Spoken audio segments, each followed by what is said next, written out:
ಸುದ್ದಿಗಳ ಸಂಗಮ news TV ಕಲ್ಪತರು ವಾರ್ತೆಗಳಿಗೆ ಸ್ವಾಗತ. ನಾನು ಹರ್ಷಿತಾ. ಇದೀಗ ವಾರ್ತೆಗಳ ವಿವರ.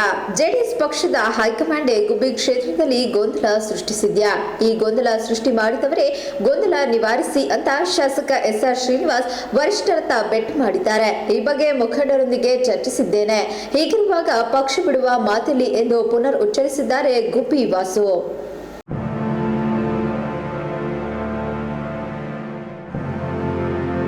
ತುಮಕೂರು ಜಿಲ್ಲೆ ಗುಬ್ಬಿ ತಾಲೂಕಿನ ಚೇಳೂರು ಹೋಬಳಿಯ ದೊಡ್ಡ ಹೆಡಗಿಹಳ್ಳಿ ಗ್ರಾಮದಲ್ಲಿ 1 ಕೋಟಿ ವೆಚ್ಚದ ರಸ್ತೆ ಕಾಮಗಾರಿಗೆ ಗುದ್ದಲಿ ಪೂಜೆ ನೆರವೇರಿಸಿದರು. ಬಳಿಕ ಮಾತನಾಡಿದ ಶಾಸಕ ಎಸ್ ಶ್ರೀನಿವಾಸ್, ನಾನು ಎಲ್ಲಿಯೂ ಸಹ ಪಕ್ಷವನ್ನ ಬಿಡುತ್ತೇನೆ ಎಂದು ಹೇಳಿಲ್ಲ.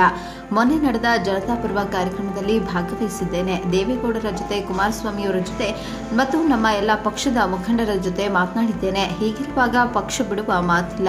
ಆದರೂ ಗೊಂದಲವನ್ನ ಸೃಷ್ಟಿ ಮಾಡಿದವರೇ ಈ ಗೊಂದಲವನ್ನ ಬಗೆಹರಿಸಬೇಕು. ನಾನು ಜಿಲ್ಲಾ ಪಂಚಾಯಿತಿಯಿಂದ ಆಯ್ಕೆಯಾದಂತಹ ಸಂದರ್ಭದಲ್ಲಿ ಜನರೇ ನೀವು ಶಾಸಕರಾಗಬೇಕು, ಚುನಾವಣೆಗೆ ಬನ್ನಿ ಎಂದು ಬೆನ್ನು ತಟ್ಟಿ ಹಿಂದೆ ನಿಂತರು. ಹಾಗಾಗಿ ನಾನು ವಿಧಾನಸಭಾ ಕ್ಷೇತ್ರದಲ್ಲಿ ನಿಂತುಕೊಂಡು ಗೆಲುವು ಪಡೆದು ಶಾಸಕನಾದೆ ಎಂದಿದ್ದಾರೆ. ಯಾರೇ ಒಬ್ಬ ವ್ಯಕ್ತಿ ಅವನು ಅಧಿಕಾರ ಸಿಗಬೇಕು ಅಂತಂದರೆ, ಮುಖಂಡ ಆಗಬೇಕು ಅಂತಂದರೆ ಜನರ ಸಹಕಾರ ಇದ್ರೂ ಮಾತ್ರ ಆಗಲಿಕ್ಕೆ ಸಾಧ್ಯ ಇರ್ತಕ್ಕಂಥದ್ದು. ನನಗೆ ಯಾವಾಗ ದೇವೇಗೌಡರು ಕೊಡಲ್ಲ ಅಂದರು, ಕುಮಾರಸ್ವಾಮಿನೂ ಟಿಕೆಟ್ ಕೊಡಲ್ಲ ಅಂದರು. ನಮ್ಮ ಹಿಂದಿದ್ದ ಜನ ಯಾವಾಗ ನಾನು ಇನ್ನು ಏನೂ ಅಲ್ಲ, ಬರೀ ಜಿಲ್ಲಾ ಪರಿಷತ್ ಮೆಂಬರ್ ಆಗಿದ್ದೆ. ಆವಾಗ ಎಲ್ಲ ನಿಂತ್ಕೊಂಡಿದ್ದೀವಿ, ನಾವು ಇದ್ದೀವಿ ಅಂತ ಹೇಳ್ಬಿಟ್ಟು ಅವರೇ ಒತ್ತಾಯ ಮಾಡಿ ನಿಲ್ಲಿಸಿದಂಥದ್ದು. ಈಗಲೂ ಅದು ಏನಕ್ಕೆ ಮಾಡ್ತಾವ್ರೋ ಗೊತ್ತಿಲ್ಲ. ಕುಮಾರಸ್ವಾಮಿ ಅವರು ಇನ್ನೊಬ್ಬರು ಈ ಭಾಗದಾಗೂ ಬಂದಿದ್ರು ನೆನೆ ದಿವಸ ಅಂತ ಯಾರು ಫೋನ್ ಹಾಕಿದ್ರು.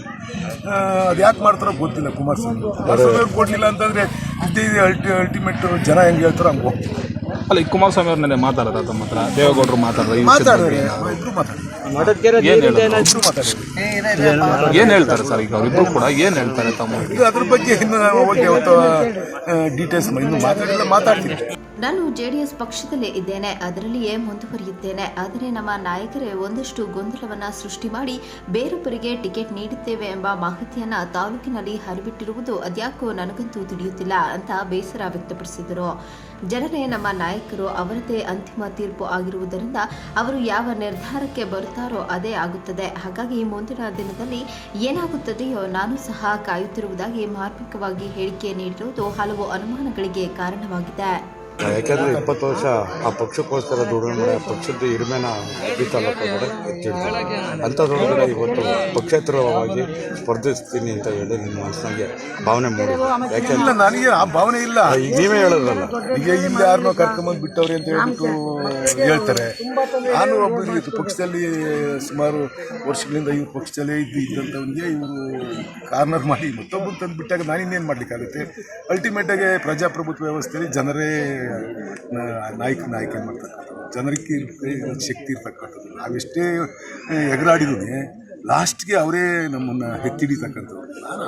ನನಗೆ ಇಟ್ನಲ್ಲಿ ಆ ಥರ ಹೇಳಿದ್ದೆ. ಕೊನೆಯದಾಗಿ ಅಲ್ಲಿಲ್ಲ ಅಂತಂದ್ರೆ ಪಕ್ಷೇತರ ಬರ್ತೀರಿ? ಗೊತ್ತಿಲ್ಲ. ಅದಕ್ಕೆಲ್ಲ ಹೋಗ್ಬಿಟ್ಟು ಯಾಕೆ ಉತ್ತರ ಕೊಡೋಣ, ಮುಂದಾಗೋಕೆ ಯಾಕೆ ಉತ್ತರ ಕೊಡೋಣ, ಏನಾಗುತ್ತೆ ವೆಯ್ಟ್ ಮಾಡ್ತೀವಿ. ಗುಬ್ಬಿ ತಾಲೂಕಿನ ಹಾಗಲವಾಡಿ ಹೋಬಳಿಗೆ ಅತ್ಯಂತ ಹೆಚ್ಚುವರಿ ಅನುದಾನ ತರಲಾಗಿದೆ. ರಸ್ತೆ ಕಾಮಗಾರಿ ಸೇರಿದಂತೆ ಅಭಿವೃದ್ಧಿ ಕೆಲಸಗಳನ್ನ ಮಾಡಲಾಗಿದೆ. ಮಠದ ಹಳ್ಳದ ಕೆರೆಗೆ ಕಾವೇರಿ ನೀರಾವರಿ ನಿಗಮದ ವ್ಯವಸ್ಥಾಪಕರನ್ನ ಭೇಟಿ ಮಾಡಲಾಗಿದೆ. ಹಿಂದೆ 25 ಕೋಟಿ ವೆಚ್ಚದಲ್ಲಿ ಟೆಂಡರ್ ಮಾಡಿಸಲಾಗಿತ್ತು.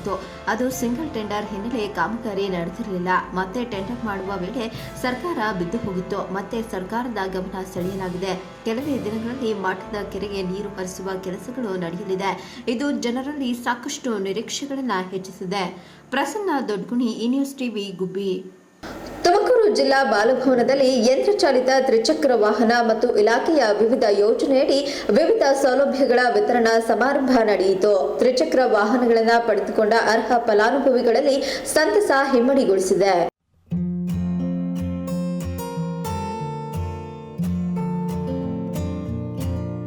ತುಮಕೂರಿನ ಬಾಲಭವನದಲ್ಲಿ ಸಂಭ್ರಮದ ವಾತಾವರಣ.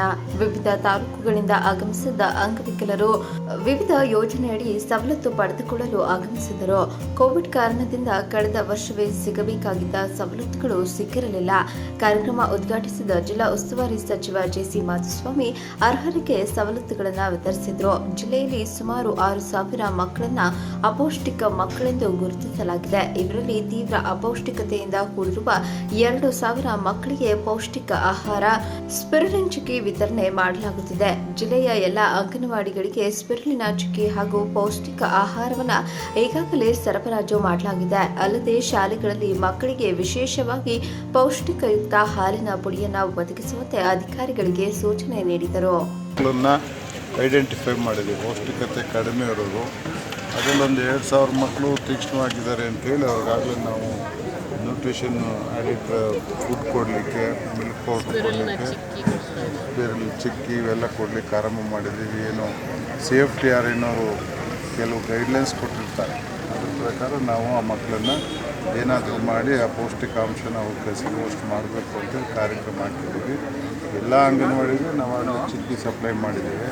ಅದ್ರ ಜೊತೆಗೆ ಸ್ಕೂಲ್ಗಳಲ್ಲೆಲ್ಲ ಮಿಲ್ಕ್ ಪೌಡ್ರ್ ಮಾಡಿ, ಮಿಲ್ಕ್ ಪೌಡ್ರಲ್ಲಿ ನ್ಯೂಟ್ರಿಷನ್ ಇರೋ ಮಿಲ್ಕ್ ಪೌಡ್ರಲ್ಲಿ ವಿಶೇಷವಾಗಿ ಕೊಡಿ ಅಂತೇಳಿ ಸೂಚನೆ ಕೊಟ್ಟು ಆ ಕೆಲಸ ಮಾಡ್ತಾಯಿದ್ದೀವಿ. ಕಾರ್ಯಕ್ರಮದಲ್ಲಿ 15 ಹೊಲಿಗೆ ಯಂತ್ರ, 50 ಯಂತ್ರಚಾಲಿತ ದ್ವಿಚಕ್ರ ವಾಹನ, 15 ಬ್ರೈಲ್ ಕಿಟ್ ಹಾಗೂ 8 ಟಾಕಿಂಗ್ ಲ್ಯಾಪ್ಟಾಪ್ಗಳು ಸೇರಿದಂತೆ ಒಟ್ಟು 88 ಫಲಾನುಭವಿಗಳಿಗೆ ವಿವಿಧ ಯೋಜನೆಯಡಿ ಸೌಲಭ್ಯಗಳನ್ನು ವಿತರಿಸಲಾಗಿದೆ ಎಂದು ಜಿಲ್ಲಾ ವಿಕಲಚೇತನರ ಕಲ್ಯಾಣಾಧಿಕಾರಿ ರಮೇಶ್ ಮಾಹಿತಿ ನೀಡಿದರು.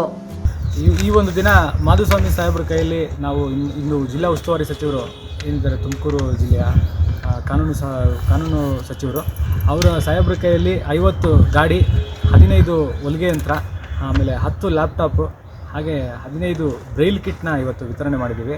ಎಲ್ಲರೂ ಸಹ ಅರ್ಜಿಗಳನ್ನ ಕರೆದು ಅವರು ಯಾರಿದ್ದಾರೆ ಅರ್ಹ ಮಾನದಂಡಗಳ ಪ್ರಕಾರ ಅರ್ಹರಿರುವಂತಹ ವಿಕಲಚೇತನರನ್ನು ಆಯ್ಕೆ ಮಾಡಿ ಇಂದು ಸಾಹೇಬ್ರ ಕೈಯಲ್ಲಿ ವಿತರಣೆ ನಡೀತು. ಇದಲ್ದಿರ ಈಗಲೂ ಕೂಡ ಇದು ಹೊಸದಾಗಿ ಅರ್ಜಿ ಕರೆದಿದ್ದೀವಿ. ಅದಕ್ಕೆ ಈ ಸೌಲಭ್ಯಗಳನ್ನ ಪಡ್ಕೊಳೋದಕ್ಕೆ ಅವರು ಅರ್ಜಿನ ಸಲ್ಲಿಸ್ಬಿಟ್ಟು ಪಡ್ಕೊಳ್ಬೋದು. ಕಾರ್ಯಕ್ರಮದಲ್ಲಿ ವಿವಿಧ ಸವಲತ್ತು ಹಾಗೂ ದ್ವಿಚಕ್ರ ವಾಹನಗಳನ್ನು ಪಡೆದುಕೊಂಡವರಲ್ಲಿ ಸಂತಸ ಮೂಡಿದೆ. ಅಲ್ಲದೆ ಜಿಲ್ಲಾಡಳಿತಕ್ಕೆ ಸವಲತ್ತುಗಳನ್ನು ನೀಡಿರುವುದಕ್ಕೆ ಅಭಿನಂದನೆ ಸಲ್ಲಿಸಿದ್ದಾರೆ. ನನ್ನ ಹೆಸರು ಕಾಲ್ಪಾನದಲ್ಲಿ ನಮಗೆ ಇವತ್ತು ಗಾಡಿ ಕೊಟ್ಟವ್ರೆ. ಏನು ಅನಿಸುತ್ತೆ ನಿಮಗೆ? ತುಂಬ ಖುಷಿ ಆಯಿತು. ತುಂಬ ಒಂದು ಅಷ್ಟೋ ದಿವಸ ಹೆಂಗೋ ಕಾಯ್ದಿದ್ದೀವಿ, ಚೆನ್ನಾಗಿ ಗಾಡಿಗಳೆಲ್ಲ ಕೊಟ್ಟಿದ್ದಾರೆ. ತುಂಬ ಸಂತೋಷ ಆಗ್ತದೆ. ಎಷ್ಟು ಗಾಡಿ ಕೊಟ್ಟಿದ್ದಾರೆ? ಎಷ್ಟು ಜನ ಕೊಟ್ಟವ್ರೆ? ಸರ್, ನಮ್ಮ ಇಲಾಖೆಯಿಂದ ಇಂಥ ವ್ಯಕ್ತಿಗಳಿಗೆ ಅನುಕೂಲ ಮಾಡ್ತಾವ್ರೆ ಸರ್.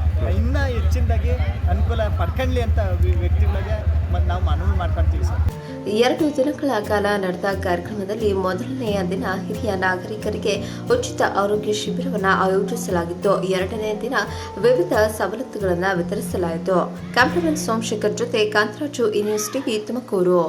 ದೇವಸ್ಥಾನ ತೆರವುಗೊಳಿಸಿರುವ ಸರ್ಕಾರದ ನಿರ್ಧಾರಕ್ಕೆ ರಾಜ್ಯಾದ್ಯಂತ ತೀವ್ರ ಆಕ್ರೋಶ ವ್ಯಕ್ತವಾಗಿದೆ. ಈ ನಡುವೆ ಬೀದಿ ಬದಿಯಲ್ಲಿ ಅನಾಥವಾಗಿ ಬೀಳೋ ದೇವರ ಫೋಟೋಗಳ ಬಗ್ಗೆ ಯಾಕಿಷ್ಟು ಅಲಕ್ಷ್ಯ?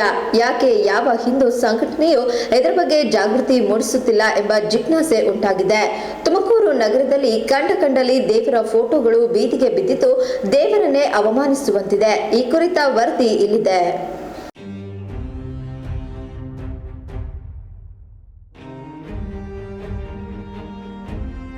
ಹೌದು, ಈಚೆಗೆ ಮೈಸೂರಿನಲ್ಲಿ ಜಿಲ್ಲಾಡಳಿತ ದೇವಸ್ಥಾನ ಉರುಳಿಸಿದ ಸುದ್ದಿ ಪ್ರಖರವಾಗಿ ಹರಡುತ್ತಿತ್ತು.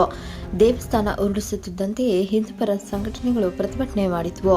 ಆದರೆ ಇದೇ ಹಿಂದೂ ಸಂಘಟನೆಗಳಿಗೆ ರಸ್ತೆ ಬದಿ ಚರಂಡಿ, ಕಸದ ಗುಂಡಿಯಲ್ಲಿ ಅನಾಥವಾಗಿ ಬಿದ್ದಿರುವ ದೇವರ ಫೋಟೋಗಳ ಬಗ್ಗೆ ಯಾಕೆ ಕಾಳಜಿ ಇಲ್ಲ ಎಂಬ ಪ್ರಶ್ನೆ ಹುಟ್ಟಿಕೊಂಡಿದೆ. ತುಮಕೂರು ನಗರದ ಹನುಮಂತಪುರ, ಕುವೆಂಪು ನಗರ, ಶೆಟ್ಟಿಹಳ್ಳಿ ಸೇರಿದಂತೆ ಬಹುತೇಕ ಎಲ್ಲ ಬಡಾವಣೆಗಳಲ್ಲೂ ದೇವರ ಭಾವಚಿತ್ರವನ್ನು ಎಲ್ಲೆಂದರಲ್ಲಿ ಎಸೆದು ಅವಮಾನಿಸಲಾಗುತ್ತಿದೆ. ಭಿನ್ನಗೊಂಡ ಫೋಟೋ, ಮುಸುಕಾದ ಭಾವಚಿತ್ರ, ಮುಖಾದ ಮೂರ್ತಿ, ಹೀಗೆ ಎಲ್ಲ ರೀತಿಯ ದೇವರ ವಿಗ್ರಹವನ್ನು ಸ್ವಲ್ಪವೂ ಕಾಳಜಿ ಇಲ್ಲದೆ ಬಿಸಾಕಿ ಅವಮಾನಿಸಲಾಗುತ್ತಿದೆ.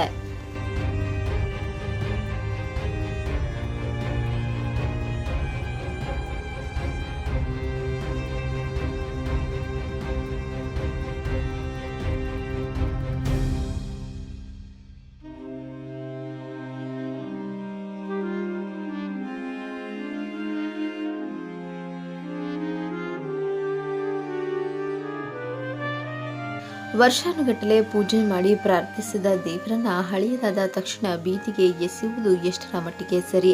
ಇದು ದೇವರಿಗೆ ಮಾಡಿದ ಅಪಚಾರ ಅಲ್ಲವೇ ಎಂಬ ಪ್ರಶ್ನೆ ಹುಟ್ಟಿಕೊಂಡಿದೆ. ಕೆಲವೊಂದು ಕಡೆ ಹಳೆಯದಾದ ಫೋಟೋಗಳನ್ನು ನಾಶ ಮಾಡದೆ ಅರಳಿ ಮರದ ಕೆಳಗೆ ಇಟ್ಟು ಹೋಗುವ ಸಂಪ್ರದಾಯ ಇದೆ.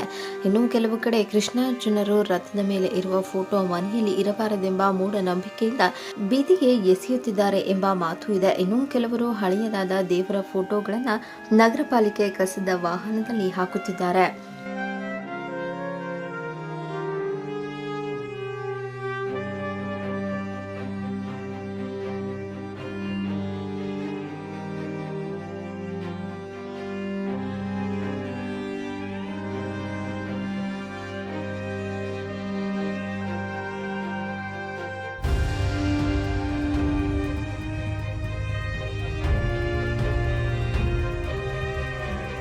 ಹಿಂದೂ ದೇವತಾರಾಧಕರು ಕೂಡ ಇದರ ಬಗ್ಗೆ ಜಾಗೃತಿಗೊಳ್ಳಬೇಕಾಗಿದೆ. ಬೀದಿ ಬದಿಯಲ್ಲಿ ದೇವರನ್ನ ಬಿಸಾಕಿ ಮಾಡುತ್ತಿರುವ ಅವಮಾನ ನಿಲ್ಲಿಸಬೇಕಾಗಿದೆ. ದೇವರನ್ನ ಪೂಜ್ಯ ಭಾವನೆಯಿಂದ ಕಾಣಿಸುತ್ತಿರುವ ಮನಸ್ಸುಗಳು ಈ ಬಗ್ಗೆ ಚಿಂತಿಸಬೇಕಿದೆ. ಟಿ ಯೋಗೇಶ್, ಈ ನ್ಯೂಸ್ ಟಿವಿ, ತುಮಕೂರು. ಬಗೆ ಬಗೆಯ ತರಕಾರಿಗಳು, ವಿಧವಾದಂತಹ ಕಾಳು ಕಡ್ಡಿಗಳು, ನಾನಾ ರೀತಿಯ ಸೊಪ್ಪು, ಮೊಟ್ಟೆಗಳಿಂದ ಸಿಂಗರಿಸಿದ ಅಂಗನವಾಡಿ ಕೇಂದ್ರವನ್ನ ನೋಡುವುದೇ ಚಂದ. ಇಂತಹ ದೃಶ್ಯಗಳು ಕಂಡಿತು ಯಾವ ಅಂಗನವಾಡಿಯಲ್ಲಿ ಅಂತೀರಾ? ಎಲ್ಲಿದೆ ವರದಿ?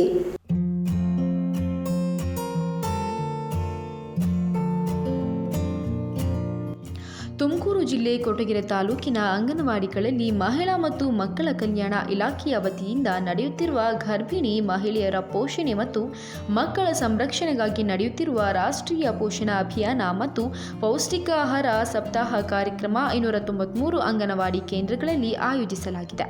ಅಲ್ಲಿ ತರಕಾರಿ, ಕಾಳು, ನುಗ್ಗೆ ಸೊಪ್ಪಿನ ಪಲ್ಯ, ಬೀಟ್ರೋಟ್ ಪಲ್ಯ, ಬರ್ಫಿ, ಕಡಲೆ ಬೀಜದ ಬರ್ಫಿ, ಮೊಳಕೆಕಾಳು ಸಲಾಡ್, ರಾಗಿ ರೊಟ್ಟಿ, ಶಾವಿಗೆ, ಸೀಗೆ ಸೊಪ್ಪಿನ ಪಲ್ಯ, ಪಪ್ಪಾಯ ಪಲ್ಯ, ತರಕಾರಿ ಪಲ್ಯ, ಕೊಬ್ಬರಿ ಹೋಳಿಗೆ, ರಾಗಿ ಶಾವಿಗೆ, ಕಡುಬು, ರವೆ ಉಂಡೆ, ದ್ವಿದಳ ಧಾನ್ಯದ ಪಲ್ಯ, ಲಾಡು ಮತ್ತು 25ಕ್ಕೂ ಅಧಿಕ ಬಗೆಯ ತರಕಾರಿ ಸೊಪ್ಪು ಪ್ರದರ್ಶನ ಮಾಡಿ ಪೌಷ್ಟಿಕ ಆಹಾರ ಪದಾರ್ಥಗಳ ಮಹತ್ವ ಸಾರಲು ಆಕರ್ಷಕ ರೀತಿಯಲ್ಲಿ ಅಲಂಕರಿಸಿ ಮಕ್ಕಳ ಪೋಷಕರಿಗೆ ಅರಿವು ಮೂಡಿಸಲಾಯಿತು.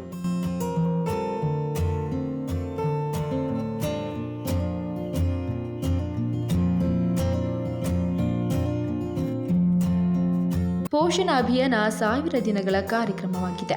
ದೇಶದಲ್ಲಿ ಕಬ್ಜತೆಯ ಪೌಷ್ಟಿಕತೆ, ರಕ್ತಹೀನದ ಮತ್ತೆ ತಾಯಿ ಹಾಗೂ ಶಿಶು ಮರಣ ತಗ್ಗಿಸುವುದು ಇದರ ಉದ್ದೇಶವಾಗಿದೆ. ಪ್ರತಿ ಹಳ್ಳಿಗಳಲ್ಲಿ ಪೌಷ್ಟಿಕ ಆಹಾರದ ಬಗ್ಗೆ ಅರಿವು ಮೂಡಿಸಲಾಗಿದೆ.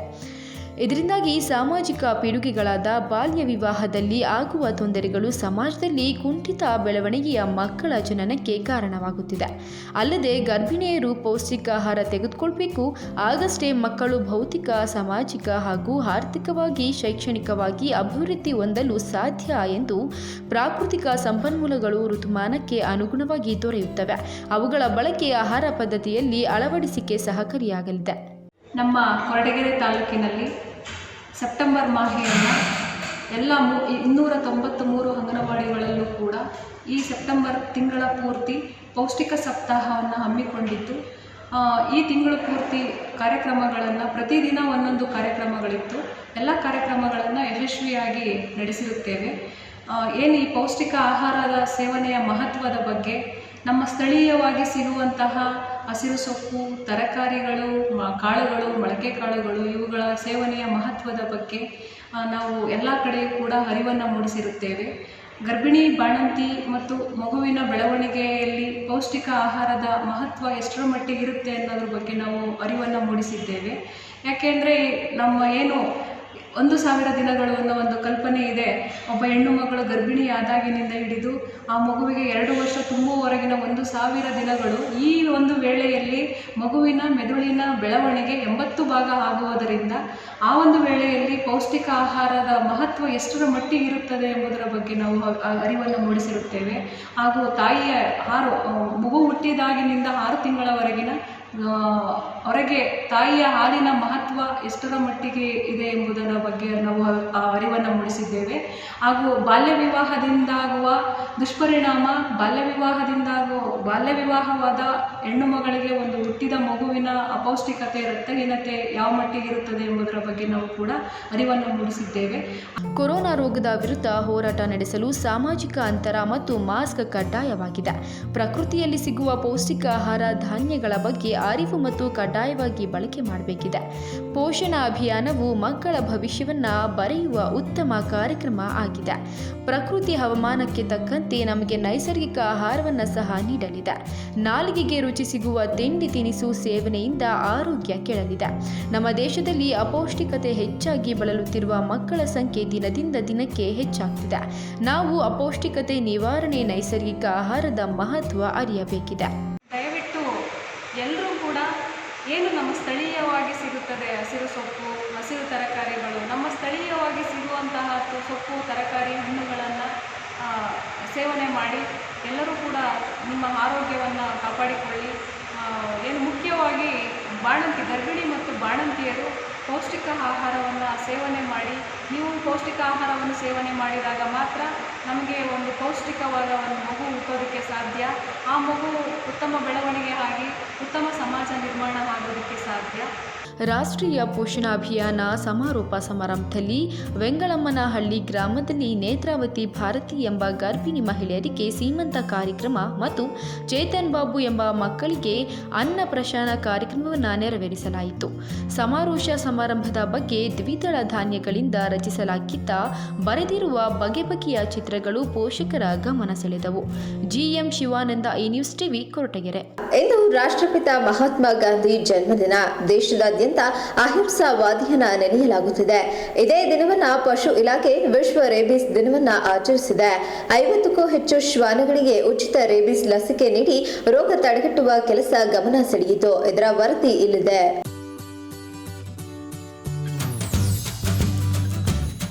ತುಮಕೂರು ಜಿಲ್ಲೆ ಚಿಕ್ಕನಾಯಕನಹಳ್ಳಿಯಲ್ಲಿ ತಾಲೂಕು ಪಶು ಇಲಾಖೆ ಆವರಣದಲ್ಲಿ ಪಶುಪಾಲನಾ ಮತ್ತು ಪಶುವೈದ್ಯಕೀಯ ಸೇವಾ ಇಲಾಖೆ, ಪುರಸಭೆ, ರೋಟರಿ ಕ್ಲಬ್ ಆಶ್ರಯದಲ್ಲಿ ವಿಶ್ವ ರೇಬಿಸ್ ಉಚಿತ ಲಸಿಕೆ ಕಾರ್ಯಕ್ರಮ ಆಯೋಜಿಸಲಾಗಿತ್ತು. ಸಾರ್ವಜನಿಕರು ತಾವು ಸಾಕಿರುವ ನಾಯಿಗಳನ್ನು ಕರೆತಂದು ನಾಯಿಗಳಿಗೆ ಲಸಿಕೆ ಹಾಕಿಸಿಕೊಂಡರು. ರೇಬಿಸ್ ಎಂಬುದು ಒಂದು ಕಾಯಿಲೆ. ಇದರ ಬಗ್ಗೆ ಭಯ ಬೇಡ, ಆದರೆ ಅತ್ಯಗತ್ಯವಾಗಿರುತ್ತದೆ. ಮನುಷ್ಯರಿಗೆ, ಪ್ರಾಣಿಗಳಿಗೆ ಬಂದರೆ ಗುಣಮುಖವಾಗುವುದು ಕಷ್ಟ.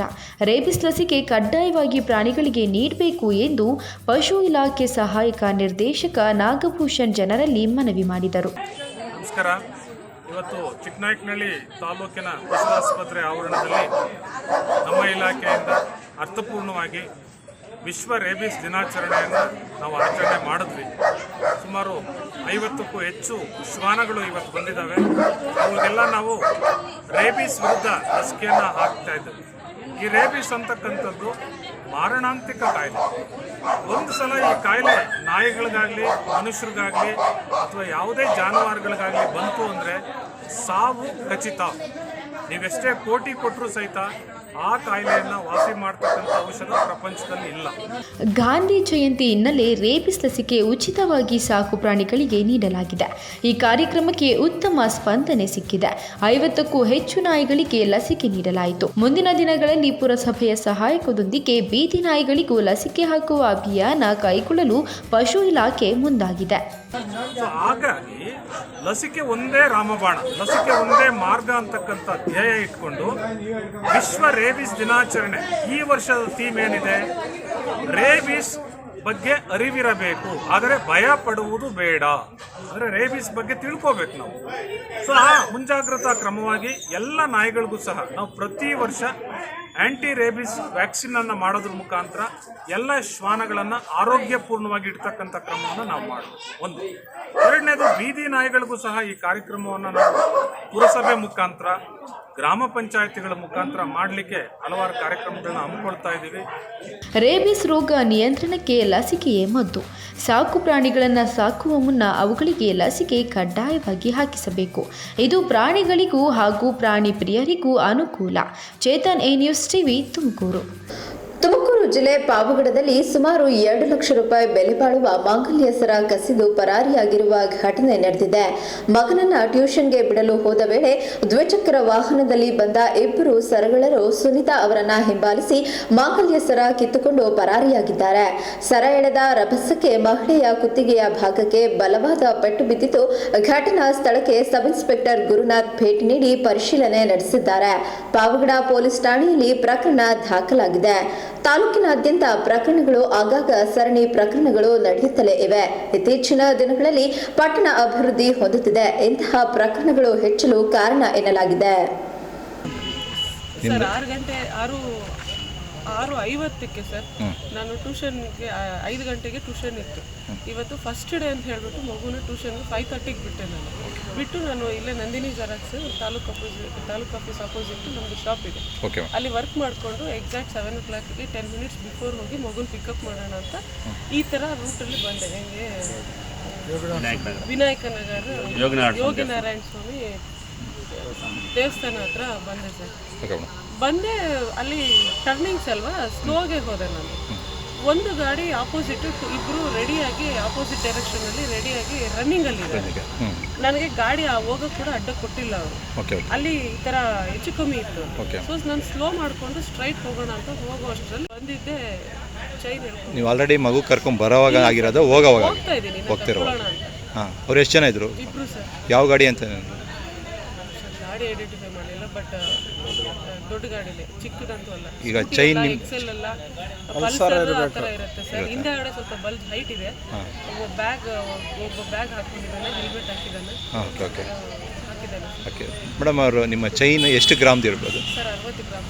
ಕಾನೂನು ರೀತಿ ನಿಯಮಗಳಿಗಿಂತ ಮಾನವೀಯತೆಯೇ ದೊಡ್ಡದು ಎಂಬುದನ್ನು ಪ್ರತಿಯೊಬ್ಬರೂ ಅರಿತು ಜೀವನವನ್ನ ಮಾಡಬೇಕು ಎಂದು ಶಿರಾದ ಡಿವೈಎಸ್ಪಿ ಕುಮಾರಸ್ವಾಮಿ ತಿಳಿಸಿದರು.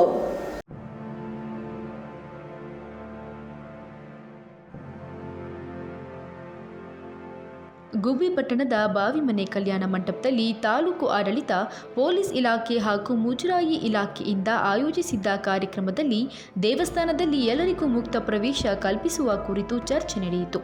ಈ ಸಂದರ್ಭದಲ್ಲಿ ಮಾತನಾಡಿದ ಶಿರಾ ಡಿವೈಎಸ್ಪಿ ಕುಮಾರಸ್ವಾಮಿ, ದೇವರು ಮತ್ತು ಭಕ್ತಾದಿಗಳ ನಡುವೆ ಸೇತುವೆಯಂತೆ ಕೆಲಸ ಮಾಡ್ತಿರುವಂತಹ ಅರ್ಚಕರು ಜಾತಿ, ಧರ್ಮ, ಮತಗಳ ಆಚಾರಗಳನ್ನು ಬಿಟ್ಟು ಎಲ್ಲರೂ ಕೂಡ ಒಂದೇ ಎಂದು ಭಾವಿಸಿ ದೇವರಿಗೆ ಪೂಜೆ ಸಲ್ಲಿಸುವುದರಿಂದ ಇಡೀ ಸಮಾಜವೇ ಶಾಂತಿ ಸೌಹಾರ್ದದಿಂದ ಕೂಡಿರುತ್ತದೆ ಎಂದರು.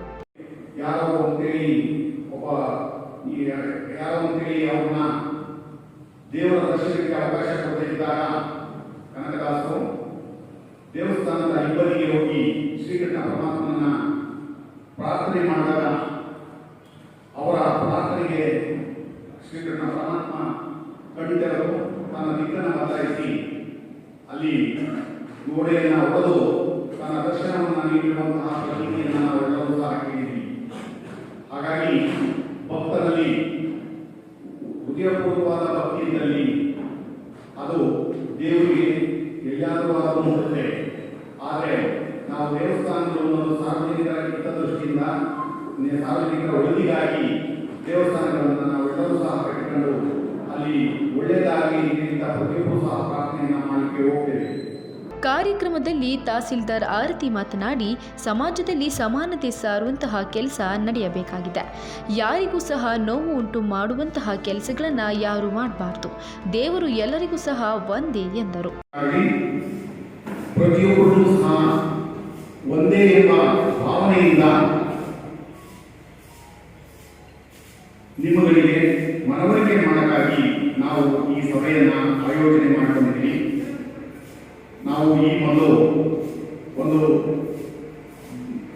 ಪರಿಶಿಷ್ಟ ಜಾತಿ ಮತ್ತು ಪಂಗಡದ ಜನಾಂಗದವರ ಸಭೆಯನ್ನು ಕರೆದಾಗ ಅವರಿಗೆ ಆದಂತಹ ನೋವನ್ನು ನಮ್ಮ ಮುಂದೆ ಇಟ್ಟರು. ದೇವಸ್ಥಾನಗಳಲ್ಲಿ ನಮ್ಮಗಳಿಗೆ ಒಳಗೆ ಪ್ರವೇಶವನ್ನು ಮಾಡಲಿಕ್ಕೆ ಅವಕಾಶ ಕೊಡೋದಿಲ್ಲ ಕೆಲವೊಂದು ದೇವಸ್ಥಾನಗಳಲ್ಲಿ ಅಂತೇಳಿ ತಮ್ಮ ನೋವನ್ನು ಕರೆದಿಟ್ಟರು. ಆ ಹಿನ್ನೆಲೆಯಲ್ಲಿ ಜಿಲ್ಲೆಯ ಎಲ್ಲ ತಾಲೂಕುಗಳಲ್ಲಿ ಈ ಬಗ್ಗೆ ಕ್ರಮಗಳನ್ನ ಅಥವಾ ಎಲ್ಲಿ ವ್ಯತ್ಯಾಸ ಆಗ್ತಾ ಇದೆ.